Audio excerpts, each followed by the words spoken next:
I don't like these attacks on Herb Dean, and this has been going on for a couple of weeks. And let me just share a couple of things with you.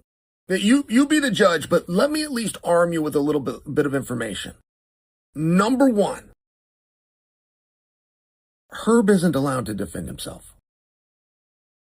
There is a long-standing policy, and it's a reason that you've never heard from a boxing judge or a boxing referee or an MMA judge or an MMA referee.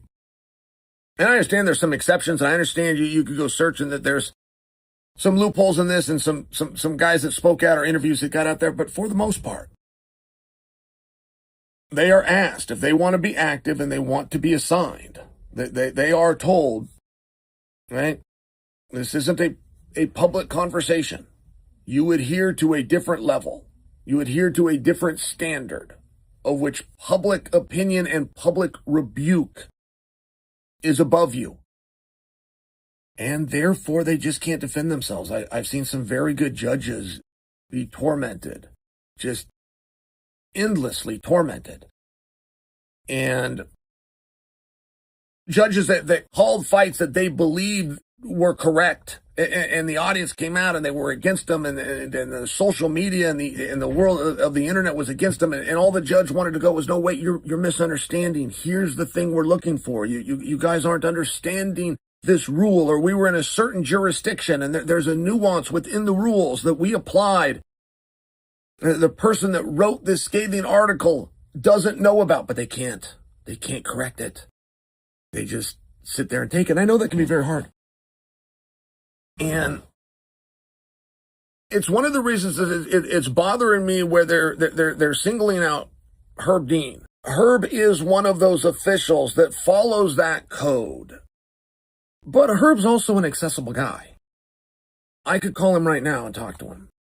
I'm not going to test that theory, but I'm just sharing. I could get a hold of Herb. You could get a hold of Herb. You could ask him about a rule or a jurisdiction or why was something handled a certain way, and he will give you a very thoughtful explanation. And I don't know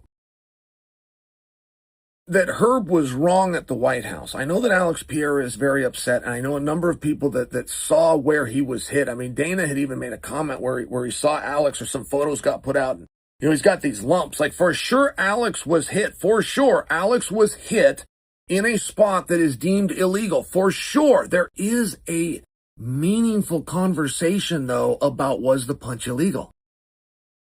I mean, how's that for wordplay? Alex Pierre can be punched in an illegal spot, but the punch not be illegal.